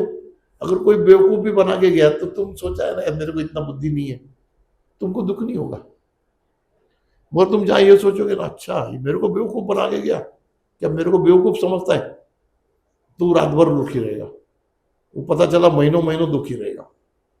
जब तू दुखी रहेगा तो शैतान के पाले में जाएगा, और जब तक खुश रहेगा तब तक भगवान के पाले में रहेगा। ये बहुत सी चीजें ऐसी है ना कि जिसको समझना और समझाना किसी किताब में नहीं पॉसिबल होगा। वो तो जैसे जैसे बैठे हैं, जैसे जैसे याद आएगा, जैसे जैसे होगा वैसे बताते जाएंगे। एक बार की छोटी सी कहानी है, बहुत मजा आएगा सुनने को। अब मैंने एक बार यूट्यूब में भी बोला था लोगों ने। एक दिन एक कम से कम 90 की बात होगी, 90 के आसपास। तो ऑफिस में बैठा था दोपहर के टाइम, तो 3 साधु आ गए ऑफिस में, और आकर के बैठे। उसमें से एक जो थे ना, वो मेरे पास 4-5 साल से आते थे, नागा बाबा थे, मैं उनको जानता हूँ। तो उनके साथ 2 जन और आए, एक उम्र वाले थे और एक मतलब छोटा था। तो तीनों जन आके बैठे, तो बोले भाई अभी कुंभ है तो कुंभ के लिए कुछ करो। अभी मेरे को भी पता नहीं क्या सूझी, मैंने बाबा को पूछा, बोला बाबा क्या बोलो इसको। तो बाबा बोले उसको पूछो क्या चाहिए तुमको। अब मैं भी होशियारी से पूछा, मैंने कहा क्या चाहिए तुमको। तो उन लोगों ने आपस में थोड़ा देखा, सोचा, बोले ₹1,00,000 चाहिए। अभी मैं कुछ बोलने जाऊं उसके पहले बाबा बोलते कल आ जाओ, बोले लेके जाओ, कल बोल कल आ जाओ। अरे मैं बोला बाबा इधर है ही नहीं, इधर 10-20 हजार का कर्जा खड़ा है। अरे बोले बोल कल आ जाओ लेने के लिए। अब मैं बोल दिया कल आ जाओ लेने के लिए। बोले पक्का? बोले हाँ पक्का, कल आ जाओ। तो थोड़ी देर बैठे, चाय वाय पी के चले गए। अब जाने के बाद में मैं बाबा को बोला, अरे मेरा बाबा तुम इसको ₹1,00,000 का बुलवा दिया, अब मेरे पास 10-20 हजार नहीं है। अरे बोले कहीं से ले आ, उधार ले आ। अरे मैंने कहा यार अभी क्या बोलेगा, तुम क्या बोलेगा क्या। अच्छा बाबा ठीक है। तो उधार मांगने गया तो मिल भी गया, 2-3 जगह से मिल गया, मैं ले आया। फिर दूसरे दिन आए वो लोग, उसके पहले बाबा ने क्या बोला, बोले तीन तीन कवर बना दे। फिर वो ऐसा 33,000 का 3 कवर बना दिया एनवलप। तो ये आ गए, तो मैं बोला बैठो, चाय वाय मंगाया। मेरे को बोले कब दोगे? तो मैंने कहा अभी दे दूंगा। वो ड्रॉवर में से निकाला, ऐसा 3 पैकेट रखा। मैंने कहा ये है ₹1,00,000। तो वो हाथ लगाने के, मैनेजर रुको। बाबा ने क्या बोला, बाबा बोले ऐसे हाथ कर, ऐसे उनके सामने हाथ किया। मैंने कहा देखो ये है माया और ये है मोक्ष, आपको जो चुनना है चुनो। अब मैंने तो नहीं बोला, वो तो बोला बाबा ने। अब ये तीनों साधु परेशान। अब साधु है तो साधु तो मोक्ष की कामना करेगा। ये बाबा ने परीक्षा लिया। तो उसमें से जो बड़े वाले थे ना महाराज, वो बोले परवीन भाई तुम वाक्य चतुराई कर रहे हो। मैंने कहा देखो मेरे को मालूम नहीं, बाबा बोल रहे, मैं तुमको बोल रहा हूं। ये मोक्ष कौन सी चिड़िया का नाम है मेरे को नहीं मालूम, और मोक्ष का मतलब भी नहीं मालूम। ये तो मैं खुद पहली बार सुन रहा हूं। तो बाबा ने बोले मोक्ष, तो मैं तुमको बोला मोक्ष, और ये माया, तो मैं बोला माया। फिर 10-15 मिनट बैठे, सोच रहे क्या करूं क्या करूं। बहुत देर तक बैठे, 10-15-20 मिनट तक। बाद में उसमें से जो बड़े वाले महाराज थे ना, जो उम्र वाले, उन्होंने धीरे से पैकेट उठाया और उठा के ऐसा देखा। उसको लगा सच में है क्या, मजाक कर रहा है। तो मैंने कहा बाबा जी गिन लो ना आराम से, कोई घाई नहीं है, गिन लो। तो देखा उसने ऐसा, बोले नहीं नहीं ठीक है ठीक है। उसने झोले में डाल दिया। फिर उसके 5 मिनट के बाद में वो छोटे वाले ने उठा लिया, उसने झोले में डाल लिया। जो तीसरा था ना, वो मेरे पास 4-5 साल से आ रहा था। वो कसमकस में आ गया कि अब क्या करूं, लेऊं क्या नहीं, लेऊं क्या नहीं। आप यकीन नहीं मानेंगे, 1 घंटा बैठा था, उसकी समझ में नहीं आ रहा है। और ये दोनों उसको बोल रहे ले ले ले, चल चल ले। लास्ट में उसने भी ले लिया। ले लिया तो मैंने कहा ठीक है, अब ले लिया तो ले लिया। अच्छा मेरे को भी 2 मिनट लगा था कि मैं बोला ये बाबा गेम किया ना, अब तो ₹1,00,000 वापस मिलने वाला है। मगर ये तो साले ले लिए, अब ले लिए और चले गए। तो मैंने कहा बाबा ये तो लेके चले गए। अरे बोले पगले, मेरे को पगले ही बोलते थे, मस्ती में आएंगे ना। अरे बोले पगले 3 मोक्ष तेरे को देके गए। अरे मैंने कहा बाबा ये मोक्ष क्या बहुत बड़ा चीज है क्या? हाँ बोले बहुत बड़ा चीज है। बोला क्या है बताओ? बोले बाद में बताऊंगा। और कभी कभी ऐसे ही बोलते थे, बोले बाद में बताऊंगा वक्त आने में। अच्छा मेरे को जब बाबा ने बोल दिया कि मोक्ष बहुत बड़ा चीज है, तो मेरे को जानने की क्या जरूरत है? मैं बोला अपने को मिल गया मोक्ष, 3 जन का मोक्ष मिल गया। अगर वो तीनों उस वक्त हाथ मिला देते तो ये तो बाबा का वचन था, उनको मोक्ष मिलना ही था। मगर माया के चक्कर में वो सामने बाबा ने रखा हुआ प्रपोजल भी नहीं मान पाया, समझ ही नहीं पाया। अच्छा उसके बाद में वो जो बीच वाले महाराज थे ना, वो हर 2-3 महीने में मेरे पास आते थे, 2 साल तक नहीं आए। अच्छा मैं भी बोला यार आए ही नहीं है नागा बाबा। फिर 2 साल के बाद आए, एक दिन आए। तो मैं ऑफिस में बैठा था, मैंने कहा अरे बाबा जी किधर चले गए इतना दिन? और जो रोवे, छोटे बच्चे की तरह इतना रो रहा है पूछो मत। अरे मैंने कहा गुरुजी क्या हो गया? मैं तो गुरुजी बोलता। मैंने कहा गुरुजी क्या हो गया? बोले संगत ने जो है ना, संगत ने बहका दिया। मैं बोला क्या हो गया क्या?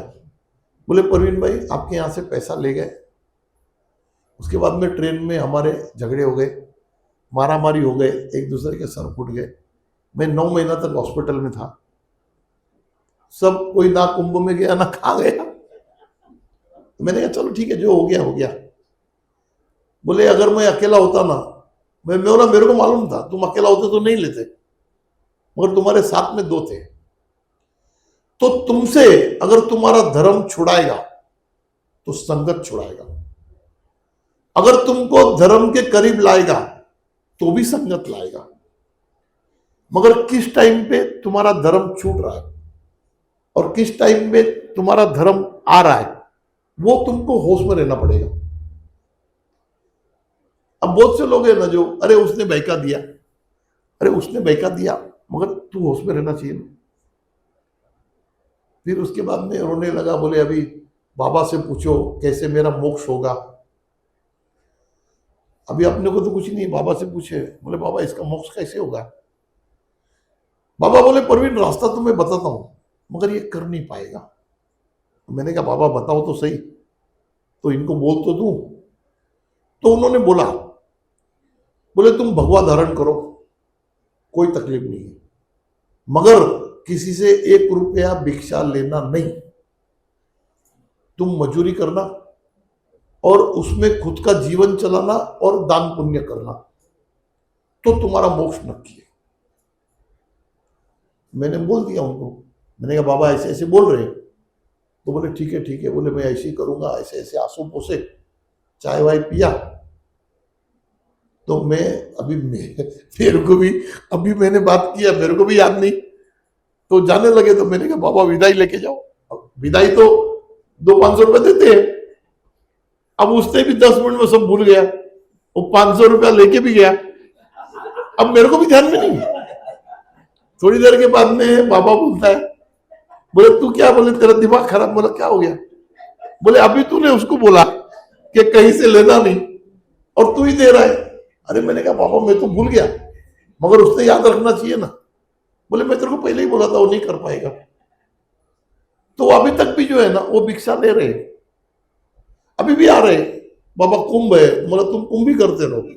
चलो बोले ले जाओ, कुंभ करते रहो भाई, तुम्हारे को मोक्ष से क्या लेना देना है। अभी भी कभी कभी मिलते हैं ना, तो उनको मैं याद कराता हूँ ना। तो बाबा जी बोले हाँ। बोले अच्छा, वो जब भी मिलेंगे ना फिर वो बड़ी बड़ी बातें करते हैं, वो रामायण के बारे में, उसके बारे में, न जाने कौन सी बुक पढ़ते हैं। मैंने कहा जब मौका मिला था, जब तुम्हारे को लिफ्ट मिला था तो चढ़ जाते, तो टॉप फ्लोर में पहुंच जाते थे। बाकी तो सीढ़ी चढ़ते रहो, ग्रंथ पढ़ते रहो। देखो वक्त जो है ना, वक्त उसको समझना। आप कभी समझ पाओगे जब आपका चित्त शांत है।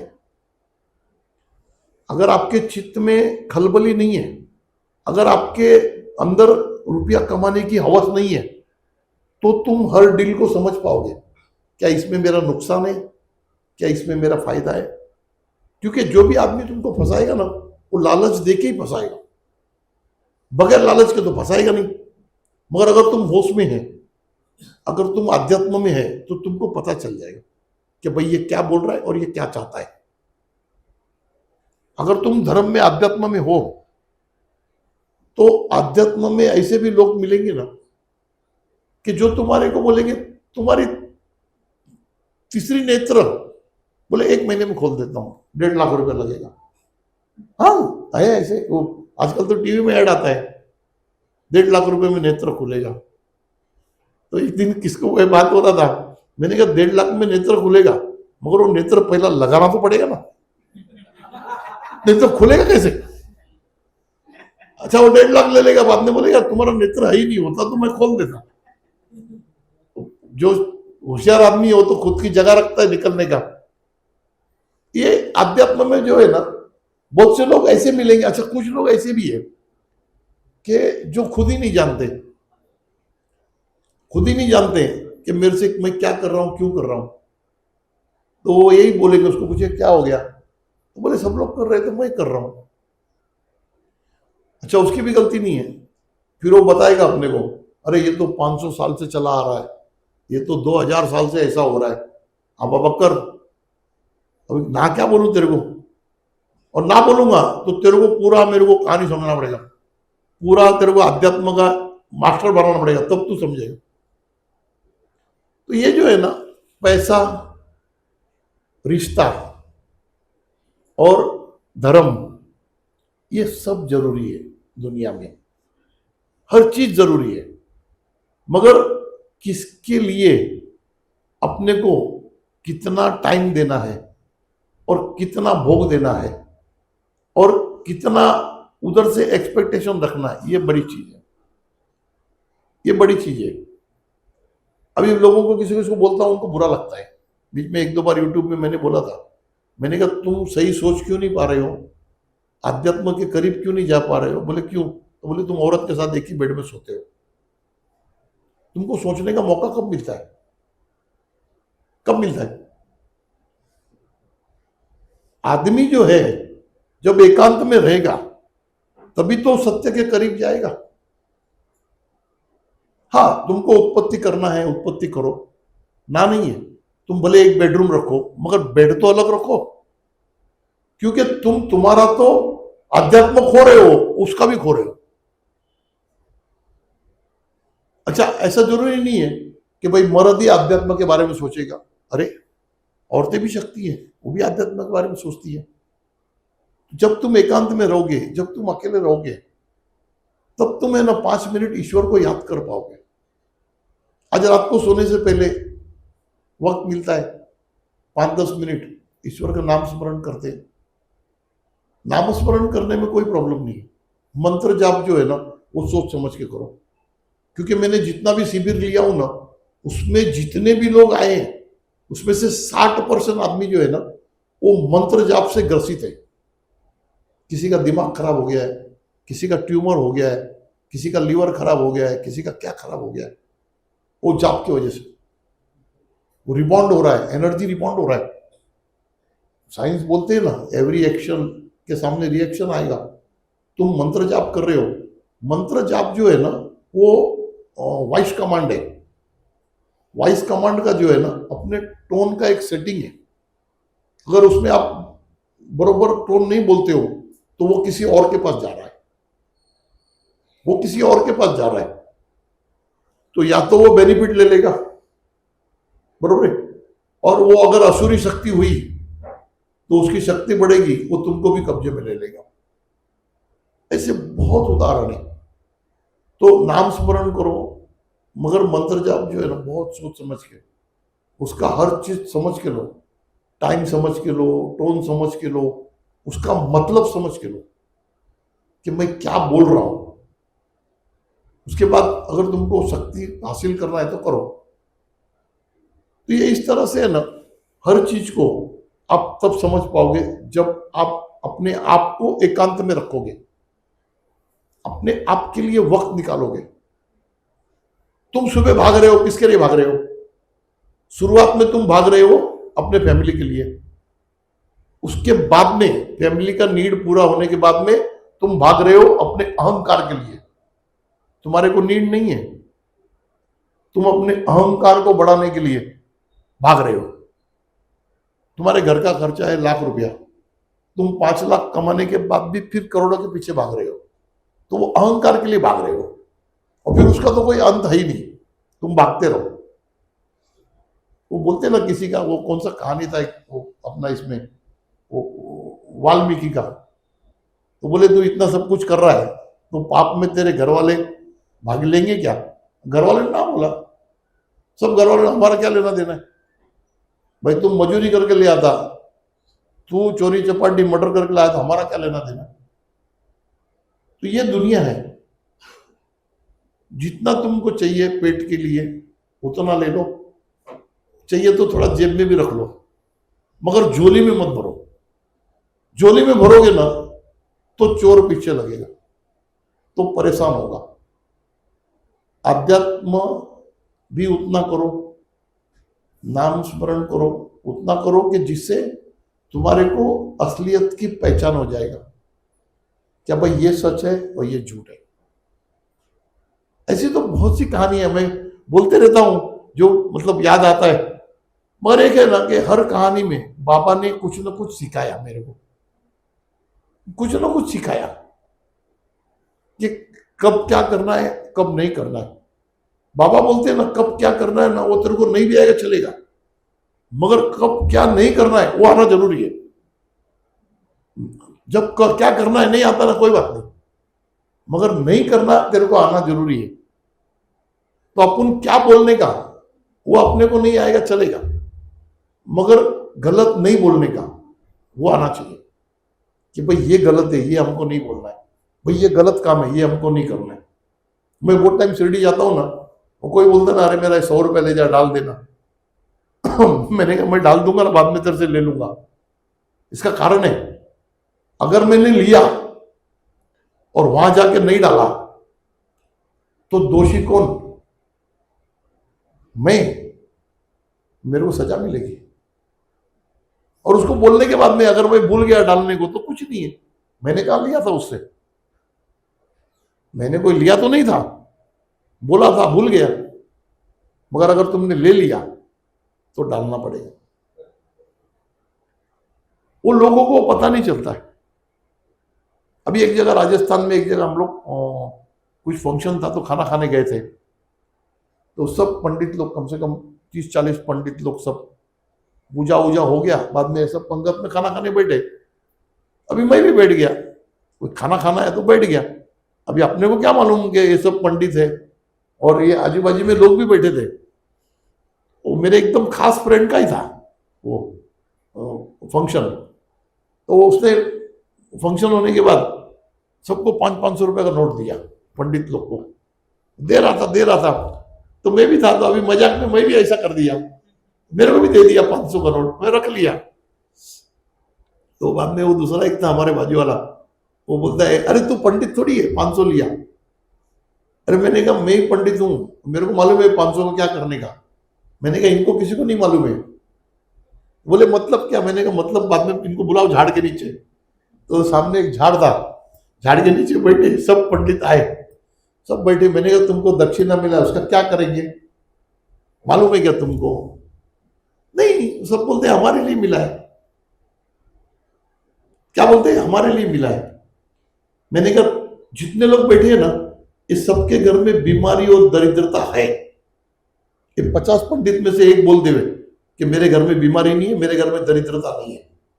कोई नहीं बोला है क्या? नहीं, मैं बोला है। मैं बोला इसका कारण ये दक्षिणा है। ये दक्षिणा को क्या करने का ये तुमको पता ही नहीं है। दक्षिणा क्यों दिया जाता है? ये जितना भी कर्म कांड हुआ, इसके अंदर अगर कोई त्रुटि रह गया है तो ये दक्षिणा से आप पूरा करो। बोले हमको तो किसने बोला ही नहीं है। मैंने कहा तुमने कभी किसी को पूछा क्या? किसी को पूछा नहीं। बोले फिर कैसा करने का? मैंने कहा तुम्हारे को है ना पंचदान करना पड़ता है। भाई तुम्हारे को 500 रुपया मिला ना, 250 रुपये में तुम्हारा अधिकार है। बाकी बचे हुए 250 रुपये में पंचकर्म करना पड़ता है। और पंचकर्म करने के टाइम में वो जो जिसके तुमने पूजा किया उसके नाम से करना पड़ता है कि भाई उसके लिए हमने पूजा किया था, कोई त्रुटि हो गया है तो ये पंचदान करके मैं उसको मतलब उसका माफी मांगता हूं। तो उसमें गाय, पंछी, चिड़िया, मतलब मच्छी है, कोई गरीब है, उसको खाना खिलाना पड़ता है।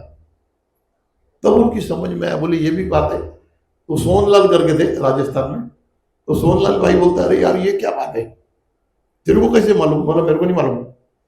बोला मैं डायरेक्ट बाबा से पूछता हूँ, मेरे को क्या मालूम है? बोला मेरे पास इंटरनेट चालू है। अब सीधी बात है ना, अगर आपको किसी इंग्लैंड के बारे में मालूम नहीं है, बरोबर है, अब मैं आपको बोलूंगा यार वो इंग्लैंड का फलाना रोड मालूम है क्या? बोले ठीक रोड, खोल के बताएगा। बोले हाँ, उसके बाजू में थिएटर है ना। अपने को क्या लगेगा, अरे ये इंग्लैंड जाके आया है। अरे इंग्लैंड नहीं जाके आया है, उसका इंटरनेट चालू है। तो उसी तरह अगर आप एक बार सदगुरु के साथ हो गए तो पूरी सृष्टि जो है ना, उसके हर सवालों के जवाब तुम्हारे पास है। क्यों? वो हर सवालों के जवाब सदगुरु के पास है। अच्छा, जितनी बार हम किसी को बोलते हैं ना, उतनी बार मैं भी जानता हूं। मेरे को भी नहीं मालूम था पंचकर्मों का गणित, मैं भी उसी टाइम सीखा। हाँ, मगर उसके लिए खुद को, शरीर को और दिमाग को वो उनके हाथ में छोड़ना पड़ता है। उनके हाथ में छोड़ना पड़ता है। अगर उनके हाथ में छोड़ेंगे तो फिर वो अपने हिसाब से चलाते हैं। एक दिन शिरडी के बाजू की बात है, एक गांव में पहले क्या होता था, बाबा बिठा देते थे बैठक लेके झाड़ के नीचे, तो सब लोग आ जाते थे सवाल के लिए, जवाब के लिए। तो एक दिन एक लड़का आया, वो बोले, मराठी में था, मेरे को बोलता है, बोले बाबा ये प्रेम का है, प्रेम। अरे मैंने कहा इसको प्रेम का क्या बताऊं? तो उतने में बाबा क्या बोले, बोले मैं बताता हूं। मैं बाबा बोलते मैं बताता हूं। बोला बताओ। अरे बाप रे, वो प्रेम के बारे में 3.25 घंटा बताया बाबा ने। प्रेम, एक प्रेम का मतलब 3.25 घंटा बताया। अभी मतलब पूरा तो नहीं बता पाऊंगा, मगर मेन पॉइंट है ना, बाबा ने बताया। सबसे पहला जो प्रेम है वो बच्चे को किससे होता है? सबसे पहला तो हर कोई बोलेगा मां से होता है। नहीं, मां से नहीं होता है, दूध से होता है। बच्चे को सबसे पहला प्रेम दूध से होता है, क्योंकि वो उसका नीड पूरा करता है। फिर उसके बाद में उसकी मां से होता है, उसकी मां से होता है। फिर उसके बाद में जब थोड़ा बड़ा होता है, थोड़ा सा, तो वो भाई बहन से होता है प्रेम। उसके बाद जब थोड़ा बड़ा होता है, तो जब उसको मालूम है कि सब खिलौना विलौना कौन लाके दे रहा है, तो पिताजी दे रहा है, तो उससे प्रेम होता है। फिर उसके बाद में धीरे धीरे उसके यार दोस्त से प्रेम होता है। फिर धीरे धीरे उसके घर से प्रेम होता है। फिर उसके गांव से प्रेम होता है। फिर उसके गांव के नदियों से प्रेम होता है। उसके गांव के पहाड़ों से प्रेम होता है। उसके गांव के जो बड़े बड़े झाड़ होते हैं जिसके ऊपर वो चढ़ता है, खेलता है, उससे प्रेम होता है। फिर उसके बाद में उसको अपने देश से प्रेम होता है। उसके बाद में पूरी सृष्टि से प्रेम होता है। तो ये प्रेम का पूरा उनका जो है ना, एक ये है चैन। बाद में बाबा ने लास्ट में बोला, बोले एक और जो है ना प्रेम होता है, जो प्रेम नहीं है मगर इंसान उसको प्रेम समझता है, तो वो होता है औरत मर्द का प्रेम। ये मैं नहीं बोल रहा हूं, ये बाबा ने बोला है। औरत मर्द का प्रेम जो है ना, वो बाबा ने बताया प्रेम नहीं होता है। ये जो है ना, ये एक आकर्षण होता है, एक नीड होता है एक दूसरे का। इसका कारण है, इसका कारण है बाबा ने बताया। बोले मियाँ और बीवी में से अगर एक गुजर जाएगा तो अगला जो है ना, वो एक रात उसके साथ अकेला नहीं बिता सकता, उसको आजू बाजू वाले चाहिए। वो मरे हुए के साथ में एक रात अकेला नहीं बिता सकता, जबकि पूरी जिंदगी उसने साथ में बिताया, नहीं बिता सकता। क्यों? उसका चैतन्य चला गया। जब तक चैतन्य था तब तक भय नहीं था। अब चैतन्य चला गया तो भय ने अपना जगह ले लिया। उसी की जगह, उसी की जगह अगर उसका भाई गुजर जाएगा ना, तो वो 3 रात बैठा रहेगा, उसको डर नहीं लगेगा। उसकी मां गुजर जाएगा तो 3 रात बैठा रहेगा, उसको डर नहीं लगेगा। क्यों? क्यों डर नहीं लगेगा? क्योंकि उसके साथ प्रेम है, उसके साथ प्रेम है। कोई यार दोस्त गुजर जाएगा तो उसके साथ बैठा रहेगा 2 दिन रात को, कोई तकलीफ नहीं। मगर ये जो गुजर गया ना, ये गुजर जाने से उसकी जरूरत खत्म हो गई, फिर उससे उसको डर लगता है। तो ये बोले ये भी एक प्रेम समझते, मगर ये प्रेम नहीं है। तो इसीलिए बोलते हैं ना कि हर चीज को देखने का एंगल और समझने का एंगल में बहुत फर्क है। आज हम लोग मियाँ बीवी लोग, औरत मर्द, वो इस मोह के चक्कर में जिनसे प्रेम है उनको त्याग करके और वो अलग से अपना बसाते संसार, मगर वो बस नहीं पाता है, बस ही नहीं पाता है। आप किसी को भी पूछो तो बोले यार वो तो है ही नहीं बरोबर, दूसरे बोले वो है ही नहीं बरोबर। अरे तो बरोबर नहीं है तो फिर तो दूसरे 4 जन थे उसके साथ में रह के बरोबर होना चाहिए ना। ये पूरा एक गणित है। तो जो हम जानते हैं ना, हमसे ज्यादा वो जानता है, मगर उस पर भरोसा करना पड़ेगा। तुम आसक्ति खत्म करो, आसक्ति खत्म करो, भय खत्म होगा। भय खत्म होगा तो ईश्वर जो है ना, उसके अंदर तुम्हारा विश्वास अटूट होगा। जब तक तुम्हारे अंदर भय है तब तक ईश्वर तुमसे कोसों दूर है। आज मैं आपके सामने कुछ बोलने से कब डरूंगा? जब मेरे को आपसे कोई इच्छा है किसी चीज का, भाई मान सम्मान का इच्छा है, पैसे का इच्छा है, या किसी और चीज का इच्छा है, तब तक तो भय है मेरा। और जब तक भय है तब तक तो बोल ही नहीं पाऊंगा। तो फिर आध्यात्म का मतलब क्या? भाई अपने को हकीकत बोलने के लिए तो बाबा ने बिठाया गादी पे कि बोले जो हकीकत है वो बोलो, उसमें से जिसको जिसको समझ में आ जाएगा उसकी जिंदगी बदल जाएगी, और जिसकी समझ में नहीं आएगा तो वो तो पहला भी वैसी था, तेरा क्या जाने वाला है, कुछ जाने वाला नहीं, वो पहला जैसा था वैसे ही रहेगा। तो ये विषय सब ऐसे है ना कि इसके लिए हम जितना बोलते जाएंगे उतना कम है। अभी तक कम से कम दिन तो 50-60 एपिसोड हो गया, फिर भी खत्म नहीं हो रहे। फिर अभी ये बाबा ने ये काम पे लगा दिया, सेवा में, बोले अभी चलो सेवा करो, तो सेवा में लगाया है। मगर जब तक सेवा में आनंद आ रहा है, मुझे आनंद आ रहा है, तब तक वो सेवा है। जब तक मुझे आनंद आ रहा है लोगों से बातें करने में, लोगों की सेवा करने में, तब तक वो है ना जो वो सेवा है। और जिस दिन मेरे को ऐसा लगेगा यार ये करना पड़ रहा है, फिर सब खत्म सेवा, फिर सेवा नहीं, फिर मजबूरी हो गई। और जिस दिन ऐसा लगेगा ना क्या यार मेरे को करना पड़ रहा है, उस दिन छोड़ दूंगा। क्यों? उसके बाद करना जो है ना वो भी अधर्म है, अधर्म है, क्योंकि तुमको तो आध्यात्म में, आध्यात्म के काम में, आध्यात्म के सेवा में आनंद आना चाहिए। अगर आनंद आ रहा है तो तुम आध्यात्म में हो।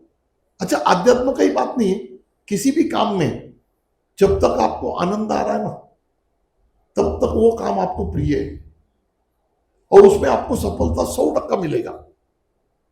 जो काम में आपको आनंद आ रहा है उसमें सफलता मिलेगा, और जो काम में आनंद नहीं आ रहा है वो काम में सफलता के चांसेस भी कम होते हैं।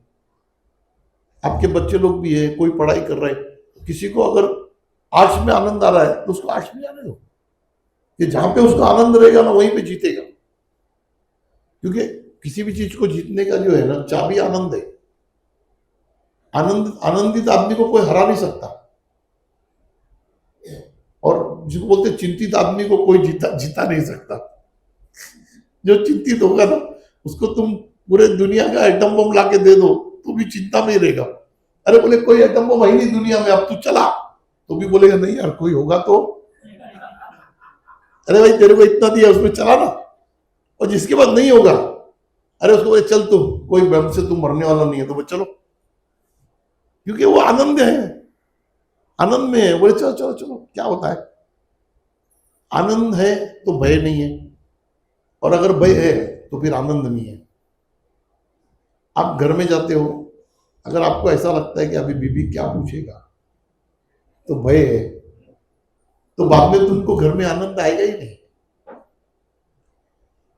अगर तुमको ऐसा लगेगा ना चलो यार कुछ बीबी को बताएंगे, तो तुमको आनंद में है। रोज तुमको अपने घर में बीबी बच्चों को बताने के लिए कुछ चाहिए, तो तुम आनंद में है। चलो बोले आज बच्चों को ये बात बताएंगे, चलो या खुद लाएंगे, तो आनंद में। जहां तुमको शर्मा के जाना पड़ता है, अरे घर में क्या वो लड़का वो क्या हो, फिर वो उसकी बात करेगा, तो फिर क्या है, फिर आनंद नहीं आता। तो आनंद और अध्यात्म ये दोनों जो है ना वो एक ही चीज का नाम है। स्वास्थ्य और व्यापार ये भी एक ही चीज का नाम है। आप जहां पे व्यापार बढ़ाओगे आपका स्वास्थ्य कम होगा, जहां पे आप स्वास्थ्य को संभालोगे तो व्यापार कम होगा। दोनों को मिला के चलना पड़ेगा। आप घर में सुबह 2 घंटा योगा करोगे, पूजा पाठ करोगे, 11 बजे काम पे निकलोगे, शाम को 5 बजे घर पे आ जाओगे, अपने शरीर का ध्यान रखोगे, तो व्यापार कम होगा, मगर उसके साथ में शरीर भी रहेगा। मगर आप सुबह से लेकर शाम तक दौड़ोगे पागलों की तरह, तो व्यापार रहेगा मगर शरीर नहीं रहेगा। शरीर को तुमको भोग देना पड़ेगा, शरीर का भी देना पड़ेगा, घर का भी देना पड़ेगा, सुख का भी देना पड़ेगा। तुम कौन से कॉस्ट के ऊपर पैसा कमा रहे हो, तो नुकसान में तो बहुत है। वो पैसा है ना वो चीज का भरपाई नहीं कर पा रहा है, जो तुमने खो दिया उसका भरपाई नहीं कर पा रहा है। जब तुम ऐसे स्टेज में होगे कि जब तुम्हारे पास सिर्फ पैसा है, सिर्फ पैसा है। एक दिन एक साहूकार जो है ना ऐसे मतलब किसी से सुना है, चौपाटी के वहां खड़ा था, मर्सिडीज गाड़ी से नीचे उतरा, सामने नजर गई तो दो बच्चे, माँ बाप सब वहां पानी पूरी खा रहे, हंस रहे, खेल रहे, वो उसके ऊपर बैठे हैं। तब उसकी समझ में आया कि साला मैं क्या किया जिंदगी में, ये तो कभी किया ही नहीं मैंने, क्योंकि जब ये करने का वक्त था उस टाइम पे तो मैं कुछ और कर रहा था। अभी तो बच्चे बड़े हो गए, अब तो वो मेरे साथ पानी पूरी खाएंगे नहीं, कि यहाँ पे खेलेंगे नहीं। अब औरत तो मेरी तो बुढ़ी हो गई, अब वो आएगी भी तो यहाँ पे उसको हाथ पकड़ के खड़ा करना पड़ेगा। तो जो वक्त पे जो होना चाहिए, बोलते हैं ना प्रेजेंस का ध्यान रखो। आप प्रेजेंस का ध्यान रखो ना तो आपका फ्यूचर भी आनंदित रहेगा। कभी क्या करना है उससे ज्यादा ये पता होना चाहिए कि कभी क्या नहीं करना है। हर चीज को जो है ना ड्यूटी अपना अपने को निभाना पड़ेगा, तब भगवान आपके साथ है। आज सब कोई हर कोई जानता है यार अपन 3-4 दिन खराब करेंगे, 5 दिन उसमें कुछ मिल सकता है। अरे मगर जो यहां मिलने वाला है वो आनंद तुमको नहीं मिलेगा। और आनंद जिसको बोलते हैं ना कि अपने सोचने से नहीं मिलता है, जो आपके साथ 4 जन है ना वो भी आपको आनंदित करना चाहिए। अब तुम घर में जाओगे, बोले चलो आज घर में जाके आनंद करेंगे, अरे मगर तुम्हारी बीवी, तुम्हारे बच्चे, हर किसी को तो उसका प्रैक्टिस होना चाहिए ना आनंद करने का। पता चला तुम महीना भर उसको देखते नहीं, फिर आगे बोले चलो चलो आनंद करते, कैसे करेंगे? बोले आनंद होता है क्या, हमको पता ही नहीं। हर चीज है ना उसको थोड़ा थोड़ा थोड़ा थोड़ा करके आनंद लो जीवन का। आध्यात्म भी थोड़ा करो, थोड़ा संसारिक करो काम, थोड़ा फैमिली है, थोड़ा पैसा, हर चीज का एक खिचड़ी है। ये जो 5 सब्जेक्ट लिखे हैं ना, ये पांचों सब्जेक्ट को अपनी जिंदगी में बैलेंस करना जो है ना बहुत जरूरी है। ये 5 सब्जेक्ट बैलेंस कर लिए ना तो ना तुमको दुनिया में कोई डरा सकता है, ना तुमको दुखी कर सकता है, ना मतलब जिसको बोलते हैं ना कि तुमको रोक सकता है भगवान से मिलने में। भगवान से मिलने के लिए सबसे पहला कंडीशन है आनंद में आओ। बस आनंद में आ जाओ, भगवान आ जाएगा आपके साथ। तो आज के लिए हाँ, फिर कभी मौका मिला तो और हम बात करेंगे। हाँ, ओम साई राम, ओम साई राम, ओम साई राम।